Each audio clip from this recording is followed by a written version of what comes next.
I left you last time into the early 80s, prior to MTV starting in 81.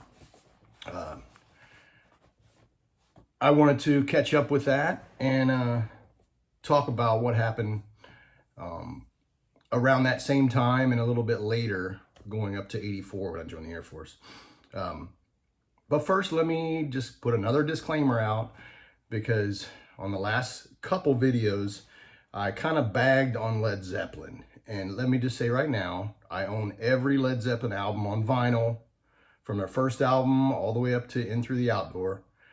I was always a fan of Led Zeppelin, but what I was getting at and what I was trying to say was, at the time, when I was growing up, they were so overplayed.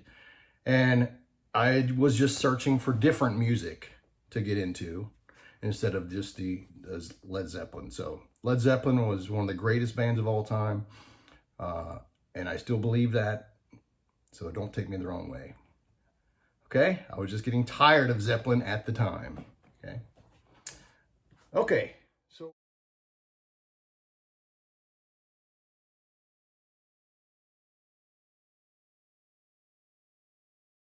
I talked about my basement ramp. Well, what happened probably around 82 or so is our basement flooded. Okay. So our basement flooded and it was a wooden ramp, so it kind of got ruined. But luckily on the other side of the basement, I had my stereo still and I had my stuff. So, and I remember, to my parents, that was just where the washer and dryer was. But I really wanted that to be my hangout. And I so wished that they would make that into a finished basement. But that never happened. And so what I did was I put blankets around, like you're in a tent. I put it around my stereo and stuff like that. And that was kind of my jam room. I had my amp, my PV amp down there, but I kept my guitars, one acoustic and one electric, upstairs. And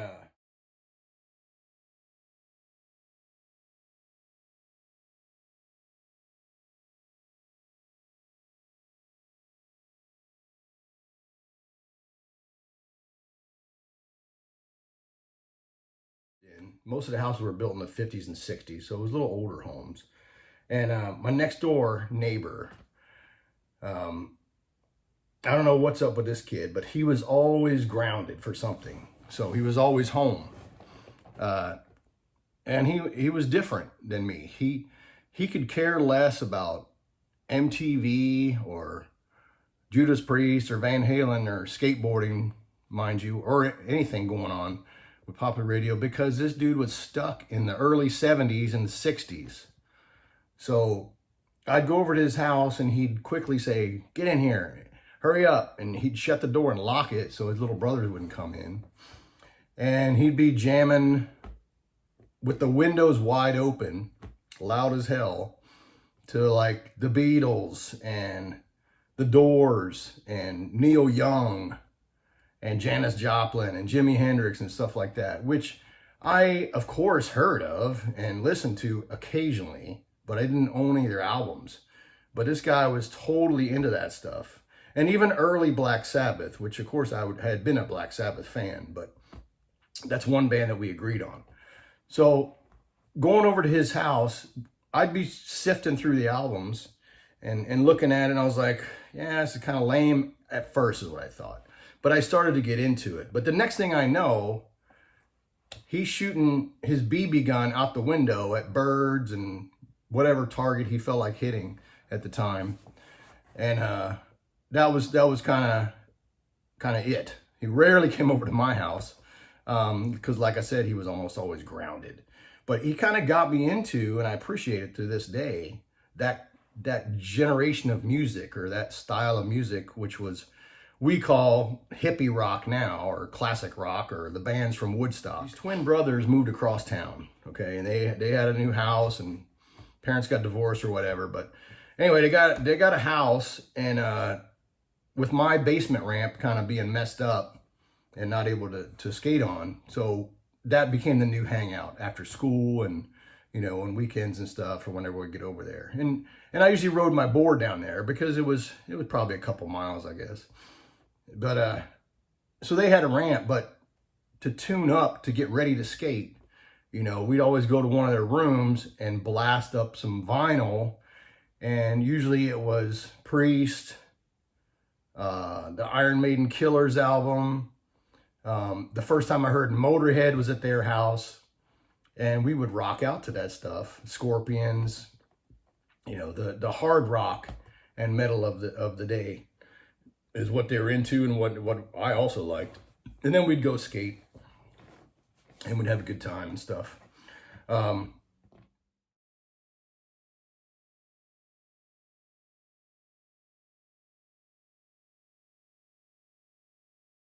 Concerts, yeah. So early 80s, I started going to more concerts. With the Twins, went to see Judas Priest on their Point of Entry tour. And opening up, Iron Maiden on the Killers tour, which was so awesome. Dayton Hara Arena in Dayton, Ohio. I remember motorcycles just all over the parking lot, just all stretched out, nothing but motorcycles. That was a great concert. Never forget it. Got to go all the way to the front. Heaven and Hell tour, Black Sabbath, Dio. I never forget this, man. Come out, and it was like, holy crap. They started playing Neon Nights, and you could hear Geezer Butler's bass just shaking the whole place. It was just one of the greatest concerts. Van Halen, of course, I saw a couple times. I saw him on the Fair Warning tour. I saw him on the Diver Down tour back then in Cincinnati, Ohio. I saw Judas Priest again on their Screaming for Vengeance tour. That was an awesome show. Also got to the front.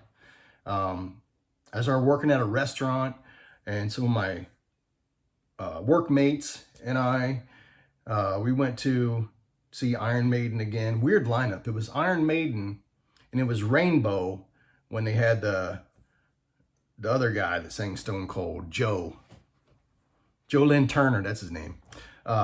So I mean, that song Stone Cold was all right, but Iron Maiden blew him out of the water.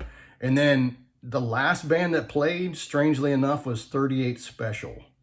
So I don't think we stayed for that whole show. I think we left not long into their set. But yeah.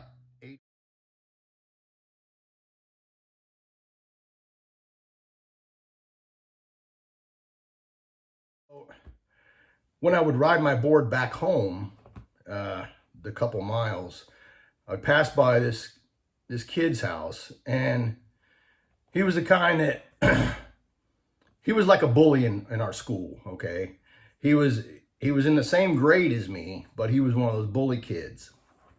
And I remember he had long blonde hair, always standing outside with just jeans on and his shirt off, trying to look cool. He thought he was a badass.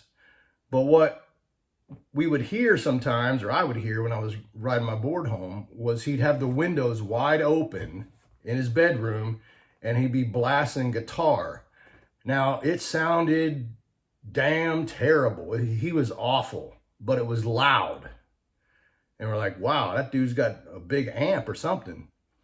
So, I don't know. I don't know how this happened, but I think he like yelled something at me or threw something at me, and most of the time I was scared of this kid, so I just kind of try to brush it off. But this time I did stop, and then lo and behold, we just got to talking, and then he invited me into his house. He's like, you want to check out my amp and guitar and stuff? And so I think, you know, those like bullies, you know, some bullies, they're just looking for somebody to talk to or somebody that'll pay attention to them, you know. So anyway, that's kind of how it was. And so anyway, one thing led to another. I invited him over to my house to jam a little bit, and this guy had left a drum set at my house that I used to jam with, and it wasn't much of a drum set, okay? So we started playing guitar, and then I would get on the drums a little bit, and just started learning how to play the drums barely. And I know we sounded awful. I know we sounded terrible. So next thing you know, I started playing drums like regularly because I was thinking it's so much easier to just walk down into the basement and sit down behind a drum set than have to get my guitar out, take it down, adjust the volume, you know, stuff like that. Turn on the amp and get it cranked up to where I want it to. Tune the guitar and all that when the drums were already sitting right there. So anyway, I started getting into playing drums better. And the guy that left them at my house for months, he said, hey, you just want to buy my drum set? So I bought them for I don't know how much. And I was like, yeah, sure, you know. So I bought the drums and started jamming on them. And I realized I like playing drums better than playing guitar. So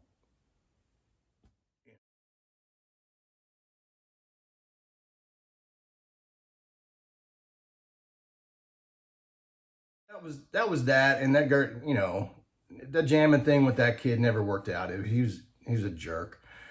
But lo and behold, my brother, my little brother, started getting pretty good on guitar, you know, and he was using my guitar, of course, and I didn't mind. And then he was getting really good at it.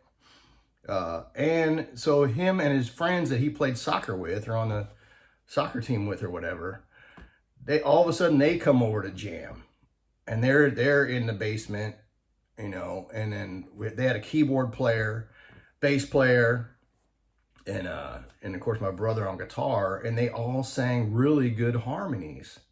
And they liked they liked the stuff that my parents liked, and they liked the hippie rock. They liked to sing the Doors. They liked I don't know, they liked the Byrds and Louie Louie and that kind of stuff, and the Beach Boys. They would be doing that kind of stuff, and then occasionally they'd be doing the MTV new wave type songs like Duran Duran and stuff like that. And so they said, hey, we don't have a drummer. You want to jam with us? And by this time, probably like 82, 83 maybe, I had got pretty good on drums. And so like, yeah, sure. So of course, they were always telling me, slow down, you're playing too fast, you damn drummer. So I did, and we got to be pretty damn good. And even my parents, instead of yelling down the stairs, turn it down, turn it off, they were liking it. They liked the music that we played. And they turned into a really good band. And before I joined the Air Force, you know, I played one outdoor gig at somebody's party or whatever before I went off to basic training. So